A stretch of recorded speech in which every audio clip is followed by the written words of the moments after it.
السلام علیکم۔ اس ویڈیو کے فرسٹ پارٹ میں ہم نے حیات صحابہ کے درخشاں پہلو میں سے حضرت براء بن مالک انصاری رضی اللہ عنہ کا شارٹ انٹروڈکشن اور حضرت حذیفہ بن یمان رضی اللہ عنہ کا ڈیٹیلڈ انٹروڈکشن دیکھا، اور اب اس ویڈیو میں ہم حضرت عتبہ بن غزوان رضی اللہ عنہ اور حضرت زید الخیر رضی اللہ عنہ کا ڈیٹیلڈ انٹروڈکشن دیکھیں گے۔ حضرت عتبہ بن غزوان رضی اللہ عنہ، ان کے بارے میں حضرت عمر بن خطاب رضی اللہ عنہ نے فرمایا، عتبہ بن غزوان کا اسلام میں بہت بلند مقام ہے۔ حضرت عتبہ بن غزوان حضرت عمر رضی اللہ عنہ کے حکم پر اپنا لشکر لے کر ابو اللہ کی جانب روانہ ہوئے۔ اس لشکر میں ان کی بیوی کے علاوہ دیگر 5 مجاہدین کی بیگمات بھی تھیں۔ ابو اللہ شہر کے قریب ایک سرسبز جگہ پر پڑاؤ کیا۔ لشکر کے پاس کھانے کے لیے کوئی چیز نہیں تھی۔ جب بھوک نے زور پکڑا تو حضرت عتبہ نے چند لوگوں سے کہا کہ کھانے کے لیے کوئی چیز تلاش کر کے لائیں۔ وہ خوراک تلاش کرنے کے لیے چل نکلے تاکہ بھوک کا مداوع ہو سکے۔ یہاں ایک دلچسپ واقعہ پیش آیا۔ ان میں سے ایک نے بتایا، ہم کھانے کے لیے کوئی چیز تلاش کر رہے تھے، ہم چلتے چلتے درختوں کے ایک جھنڈ میں داخل ہوئے۔ وہاں 2 مٹکے پڑے ہوئے تھے، ایک میں کھجوریں تھیں اور دوسرے میں سفید رنگ کے چھوٹے چھوٹے دانے تھے جن پر زرد رنگ کا چھلکا تھا۔ ہم نے دونوں مٹکے اٹھا لیے اور لشکر کے پاس لے آئے۔ ہم میں سے ایک ساتھی نے اس مٹکے کو دیکھا جس میں سفید رنگ کے دانے تھے اور کہنے لگا، یہ تو زہر ہے جو دشمن نے تمہارے لیے تیار کر رکھا ہے، اس کے قریب نہ جانا۔ ہم کھجوروں کی طرف لپکے اور انہیں کھانا شروع کر دیا۔ اتنے میں ایک گھوڑا اپنی رسی توڑا کر سیدھا اس مٹکے کی طرف آیا جس میں دانے تھے اور انہیں کھانا شروع کر دیا۔ بخدا ہم نے ارادہ کیا کہ گھوڑے کو ذبح کر لیں ورنہ زہر سے اس کی موت واقع ہو جائے گی۔ ایک ساتھی نے کہا، رہنے دیجیے، میں رات بھر پہرا دوں گا، اگر مرنے لگا تو میں فوراً اسے ذبح کر لوں گا۔ جب صبح ہوئی تو دیکھا کہ گھوڑے کو تو کچھ بھی نہیں ہوا، تو میری بہن نے کہا، بھائی جان، میں نے اپنے والد سے سنا ہے، وہ فرمایا کرتے تھے کہ زہر کو اگر آگ پر بھون دیا جائے تو اس سے کچھ نقصان نہیں ہوتا۔ پھر بہن نے تھوڑے سے دانے لیے، ہنڈیا میں ڈالے اور نیچے آگ جلا دی۔ تھوڑی دیر بعد کہنے لگی کہ آؤ دیکھو ان کا رنگ کس طرح سرخ ہو گیا ہے اور چھلکا اتر رہا ہے اور اندر سے سفید رنگ کے دانے برآمد ہو رہے ہیں۔ ہم نے کھانے کے لیے وہ دانے ایک بڑے پیالے میں ڈالے تو امیر لشکر نے ارشاد فرمایا، اللہ کا نام لے کر کھاؤ۔ ہم نے کھائے تو بڑا مزہ آیا۔ بعد میں ہمیں پتہ چلا کہ ان دانوں کا نام چاول ہے۔ ابو اللہ، جس سے فتح کرنے کے لیے حضرت عتبہ بن غزوان نے اپنے چھوٹے سے لشکر کے ساتھ چڑھائی کی تھی، دجلہ کے کنارے پر واقع ایک محفوظ شہر تھا۔ ایرانیوں نے یہاں اسلحہ محفوظ کرنے کے لیے بڑے اسٹور بنا رکھے تھے اور قلعہ کے برجوں پر اپنے دشمنوں پر نگاہ رکھنے کے لیے رستگاہیں تعمیر کر رکھی تھیں۔ ان تمام تر انتظامات اور اپنی افرادی قوت اور اسلحہ کی کمی کے باوجود حضرت عتبہ بن غزوان رضی اللہ عنہ کی جنگی کارروائی کے راستے میں کوئی چیز رکاوٹ نہ بن سکی۔ آپ کے ہمراہ لشکر میں صرف 600 جنگجو تھے۔ تلواروں اور نیزوں کے علاوہ کوئی اسلحہ نہیں تھا۔ اب صرف خداداد، فہم و فراست کے ذریعہ ہی کامیابی حاصل کی جا سکتی تھی۔ حضرت عتبہ رضی اللہ عنہ نے نیزوں کی لکڑیوں کے ساتھ جھنڈے آویزاں کر کے لشکر میں شامل خواتین کے ہاتھوں میں تھما دیے اور انہیں حکم دیا کہ وہ لشکر کے پیچھے چلیں، اور ان سے یہ بھی ارشاد فرمایا، جب ہم شہر کے قریب پہنچ جائیں تو ہمارے پیچھے اس قدر غبار اڑائیں جس سے فضا اٹ جائے۔ جب لشکر اسلام ابو اللہ شہر کے قریب پہنچا تو ایرانی لشکر باہر نکلا۔ جب انہوں نے لشکر اسلام کی اپنی طرف پیش قدمی دیکھی اور دیکھا کہ جھنڈے ان کے پیچھے لہرا رہے ہیں اور ان کے پیچھے غبار سے پوری فضا بھری ہوئی ہے، تو ایک دوسرے سے کہنے لگے، یہ تو مقدمۃ الجیش ہے، ان کے پیچھے ایک بہت بڑا لشکر غبار اڑاتے ہوئے آگے بڑھ رہا ہے۔ ہم تو ان کے مقابلے میں بہت تھوڑے ہیں۔ ان کے دل مرعوب ہو گئے، گھبراہٹ کے عالم میں جلدی جلدی اپنی ایسی قیمتی اشیاء اٹھائیں جن کا وزن بہت کم تھا اور ان کشتیوں پر بیٹھ کر بھاگ نکلے جو ہنگامی حالات سے نپٹنے کے لیے دریائے دجلہ کے کنارے لنگر انداز تھیں۔ حضرت عتبہ رضی اللہ عنہ کسی جانی نقصان کے بغیر فاتحانہ انداز میں ابو اللہ میں داخل ہوئے، پھر اس کے بعد ارد گرد کے شہروں اور بستیوں کو بھی فتح کر لیا۔ یہاں سے اتنا مال غنیمت ہاتھ لگا جسے شمار کرنا دشوار تھا اور ہر اندازے کو مات کر گیا۔ یہاں تک کہ کامیابی کے بعد ایک مجاہد مدینہ منورہ واپس لوٹا تو لوگوں نے اس سے پوچھا، ابو اللہ میں مسلمانوں کا کیا حال ہے؟ تو اس نے کہا، بھلا کس چیز کے بارے میں پوچھتے ہو؟ خدا کی قسم، میں انہیں اس حال میں چھوڑ کر آیا ہوں کہ سونے اور چاندی میں کھیلتے ہیں اور لوگ پروانہ وار ابو اللہ میں رہائش اختیار کرنے کے لیے دوڑے آ رہے ہیں۔ اس موقع پر حضرت عتبہ بن غزوان نے سوچا کہ لشکر اسلام کا ان مفتوحہ شہروں میں زیادہ دیر قیام کرنا انہیں آرام طلب بنا دے گا اور یہ مجاہد یہاں کے باشندوں کی عادات اپنا لیں گے اور ان کے جنگی عزائم مات پڑ جائیں گے۔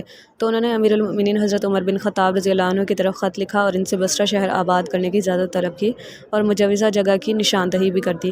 امیر المؤمنین نے یہ شہر آباد کرنے کی اجازت دے دی۔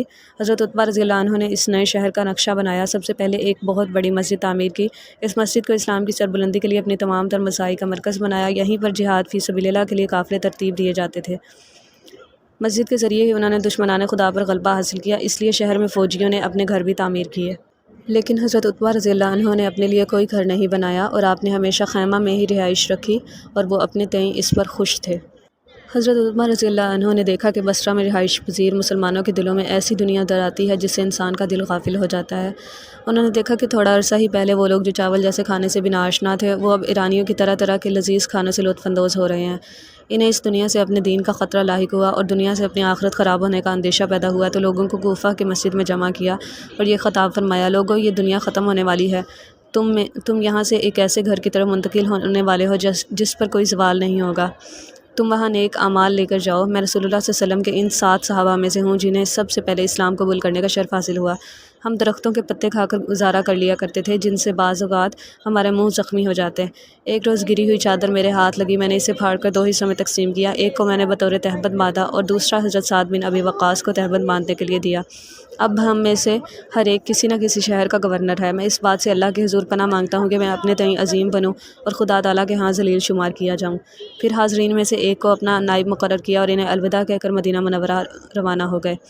حضرت امیر المؤمنین حضرت فاروق اعظم رضی اللہ عنہ کی خدمت میں جب حاضر ہوئے تو اپنا استعفیٰ پیش کر دیا، لیکن حضرت فاروق اعظم رضی اللہ عنہ نے ان کا استعفیٰ قبول نہیں کیا اور انہیں بصرہ واپس جا کر اپنا منصب سنبھالنے کا حکم دیا۔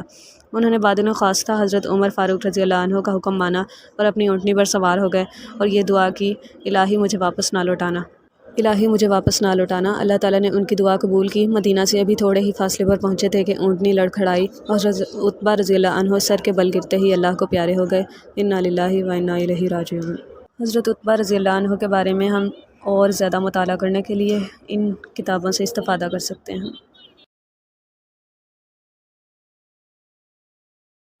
حضرت زید الخیر، ان کے بارے میں آپ صلی اللہ علیہ وسلم نے فرمایا، آپ میں 2 ایسی خوبیاں ہیں جو اللہ تعالیٰ اور اس کے رسول علیہ السلام کو بہت پسند ہیں، خودداری اور بردباری۔ اب ہم ان کے بارے میں چیپٹر پڑھتے ہیں۔ لوگ معدنیات کی مانند ہیں، جو شخص جاہلیت میں بہتر ہوتا ہے وہ اسلام میں بھی بہتر ہوتا ہے۔ جلیل القدر صحابی رضی اللہ عنہ کی سیرت کے دونوں رخ دیکھیے، پہلا رخ تو دور جاہلیت کا ہے اور دوسرا رخ دور اسلام کا ہے۔ دور جاہلیت میں انہیں لوگ زید الخیل کے نام سے پکارتے تھے، لیکن اسلام لانے کے بعد رسول صلی اللہ علیہ وسلم نے ان کا نام زید الخیر تجویز کیا۔ تصویر کا پہلا رخ تاریخی کتابوں میں یوں بیان کیا گیا ہے۔ مورخ شیبانی بنو عامر کے ایک معمر شخص کے حوالے سے بیان کرتے ہیں کہ ایک سال قحط پڑا جس سے کھیتی باڑی تباہ ہو گئی۔ ہم میں سے ایک فرد اپنے اہل خانہ کو لے کر ہیرا شہر کی طرف روانہ ہو گیا، گھر والوں کو وہاں چھوڑ کر کہنے لگا، میرے واپس آنے تک میرا انتظار کرنا۔ پھر اس نے یہ قسم کھائی، یا تو میں ان کے لیے مال کما کر لاؤں گا ورنہ مر جاؤں گا۔ پھر کچھ زیادہ راہ لیا اور دن بھر چلتا رہا۔ رات آئی تو اس نے ایک خیمہ دیکھا، اس کے قریب گھوڑا بندھا ہوا تھا۔ اس نے دل میں کہا، یہ پہلا مال غنیمت ہے۔ اس کی رسی کھولی، اس پر سوار ہونے لگا تو فضا میں اس نے ایک آواز سنی جس میں یہ حکم تھا، اسے رہنے دو اور اپنی جان بچاؤ، تو وہ اسے چھوڑ کر آگے چل دیا۔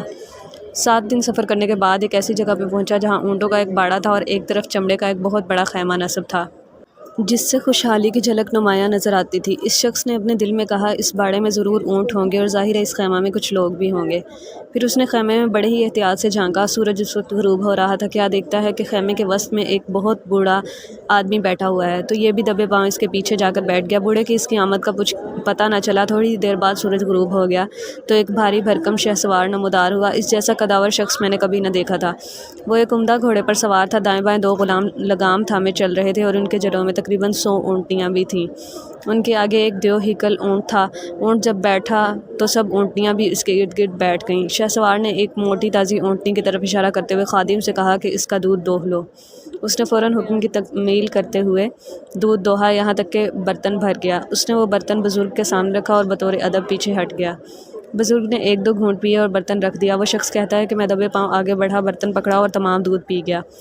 غلام واپس آیا اور برتن اٹھا کر لے گیا اور عرض کی، میرے آقا شیخ نے تو تمام دودھ پی لیا ہے۔ یہ سن کر شہسوار بہت خوش ہوا اور حکم دیا کہ اب اس دوسری اونٹنی کا دودھ دوہو اور شیخ کی خدمت میں ایک اور پیالہ پیش کرو۔ غلام نے پھر حکم کی تعمیل کی۔ شیخ نے 1 گھونٹ پیا اور چھوڑ دیا۔ وہ شخص کہتا ہے کہ میں نے دودھ کا پیالہ پکڑا اور اس میں سے نصف پی گیا۔ اچانک میرے دل میں خیال آیا کہ اگر میں نے اس دفعہ بھی تمام دودھ پی لیا تو شہسوار کے دل میں شک پیدا ہو جائے گا۔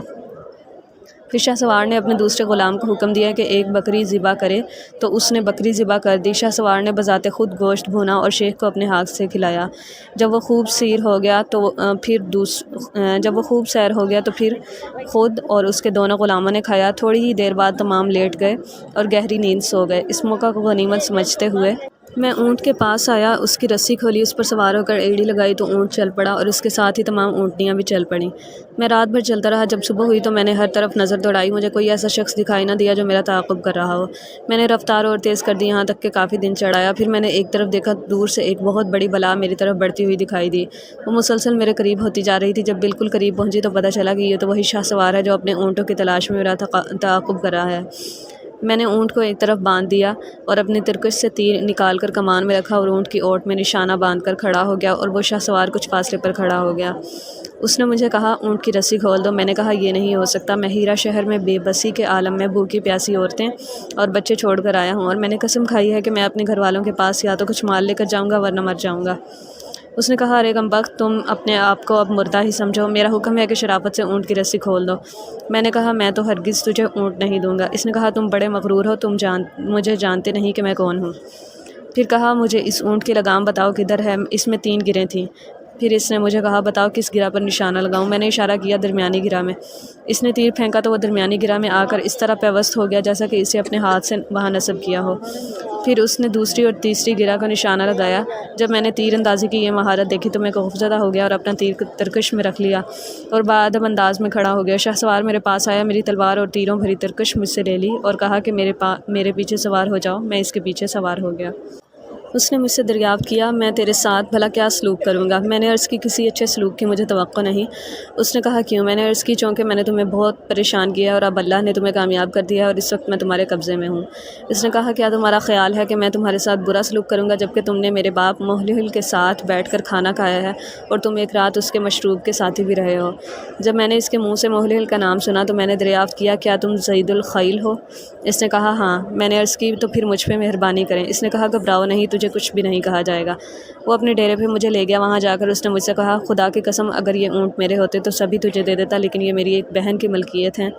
تم میرے پاس چند دن رہو، میں ایک ڈاکہ مارنے والا ہوں، اس میں جو کچھ ہاتھ لگے گا وہ تمہیں دوں گا۔ 3 دن بعد اس نے قبیلہ بنو نمیر کے ہاں ڈاکہ ڈالا۔ تقریباً 100 اونٹیاں اس کے ہاتھ آئیں، وہ سب مجھے دے دیں اور میرے ساتھ چند آدمی بھی بھیج دیے تاکہ وہ میری حفاظت کریں، یہاں تک کہ میں ہیرا شہر پہنچ گیا۔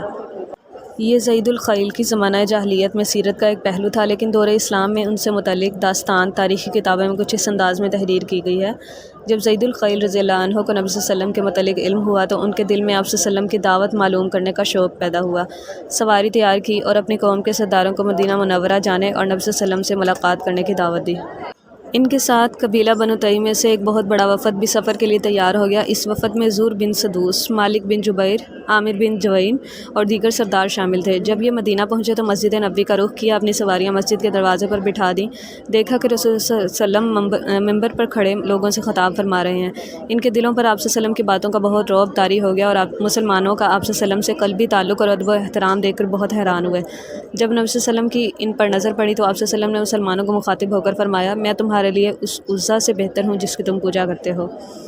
جب رسول اللہ صلی اللہ علیہ وسلم اپنے خطبہ سے فارغ ہوئے تو جناب زید رضی اللہ عنہ مسلمانوں کے مجمع میں کھڑے ہوئے۔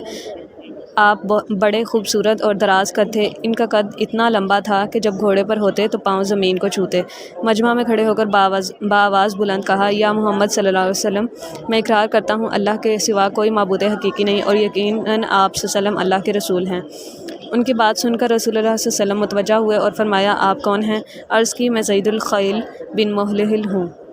رسول اللہ صلی اللہ علیہ وسلم نے ارشاد فرمایا، آج سے تم زید الخیر ہو، زید الخیل نہیں۔ اللہ کا شکر ہے جو تمہیں میدانی اور پہاڑی علاقوں سے صحیح سالم گزار کر یہاں لے آیا اور تمہارے دل میں اسلام کے لیے رغبت پیدا کر دی۔ پھر انہیں رسول صلی اللہ علیہ وسلم اپنے گھر لے گئے۔ آپ صلی اللہ علیہ وسلم کے ساتھ حضرت عمر بن خطاب اور دیگر صحابہ کرام کی ایک جماعت بھی تھی۔ جب گھر پہنچے تو رسول اللہ صلی اللہ علیہ وسلم نے ٹیک لگانے کے لیے تکیہ دیا، لیکن انہوں نے رسول اللہ صلی اللہ علیہ وسلم کی موجودگی میں ٹیک لگانا سوء ادب سمجھتے ہوئے تکیہ واپس کر دیا۔ رسول اللہ صلی اللہ علیہ وسلم نے کمال شفقت سے پھر انہیں تکیہ دیا، لیکن آپ کو رسول اقدس صلی اللہ علیہ وسلم کی موجودگی میں ٹیک لگانے کی جرات نہ ہوئی۔ جب سب لوگ بیٹھ گئے تو رسول اللہ صلی اللہ علیہ وسلم نے ارشاد فرمایا، اے زید، تیرے علاوہ آج تک میرے سامنے جس شخص کے بھی اوصاف بیان کیے گئے، جب وہ سامنے آیا تو وہ مذکورہ اوصاف سے کم نظر آیا۔ پھر ارشاد فرمایا، زید، تم میں دو ایسی خصلتیں پائی جاتی ہیں جو اللہ تعالیٰ اور اس کے رسول کو پسند ہیں۔ عرض کی، یا رسول اللہ، وہ کون سی 2 خصلتیں ہیں؟ فرمایا، خودداری اور بردباری۔ عرض کی اللہ کا شکر ہے جس نے مجھے ایسی خصلتیں عطا کیں جو اللہ تعالیٰ اور اس کے رسول کو محبوب ہیں۔ پھر نبی صلی اللہ علیہ وسلم کی طرف متوجہ ہو کر عرض کی یا رسول اللہ مجھے 300 شہ سوار مجاہدین دے دیں، ان کی دیکھ بھال کی تمام تر ذمہ داری میری ہوگی، میں ان کے ہمراہ بلاد روم پر حملہ کروں گا اور اللہ کے فضل سے انہیں پسپا کر کے دم لوں گا۔ رسول اللہ صلی اللہ علیہ وسلم نے ان کی ہمت و جرأت کی داد دیتے ہوئے فرمایا زید خدا بھلا کرے تم کتنے عظیم شخص ہو۔ پھر حضرت زید رضی اللہ عنہ کی قیادت میں ان کے تمام ساتھیوں نے اسلام قبول کر لیا۔ جب حضرت زید رضی اللہ عنہ اور ان کے ساتھیوں نے اپنے وطن نجد واپس جانے کا ارادہ کیا تو نبی صلی اللہ علیہ وسلم نے الوداع کرتے ہوئے فرمایا یہ شخص کتنا عظیم ہے، اس کی کتنی شان ہوگی، کاش یہ مدینہ کی وبا سے محفوظ رہے۔ ان دنوں مدینہ منورہ میں میعادی بخار کی وبا پھیلی ہوئی تھی۔ حضرت زید رضی اللہ عنہ کو بھی اس وبا نے دبوچ لیا۔ آپ نے اپنے ساتھیوں سے کہا مجھے کیس کے شہروں سے دور رکھنا، ہمارے درمیان جاہلانہ حماقتوں کی بنا پر جوان مردی و بہادری کے مارکے ہوا کرتے تھے، خدا کی قسم میں مرتے دم تک کسی مسلمان سے نہیں لڑوں گا۔ حضرت زید رضی اللہ عنہ نے اپنے وطن نجد کی طرف سفر جاری رکھا اور حالت یہ تھی کہ بخار دن بدن تیز ہوتا جا رہا تھا۔ ان کی دلی تمنا تھی کہ اپنی قوم سے ملیں اور اسے اسلام کی دعوت دیں اور پوری قوم ان کے ذریعے سے اسلام قبول کر لے۔ یہ موت سے آگے بڑھنے کی کوشش کر رہے تھے اور موت ان سے آگے بڑھنے کی کوشش کر رہی تھی، لیکن موت ان سے سبقت لے گئی۔ راستے میں ہی روح کف سے انصری سے پرواز کر گئی۔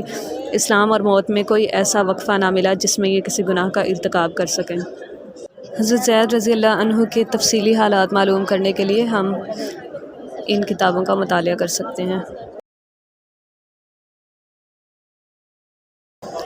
ویڈیو کو دیکھنے کا شکریہ۔ Please like and share this video. جزاک اللہ۔ السلام علیکم۔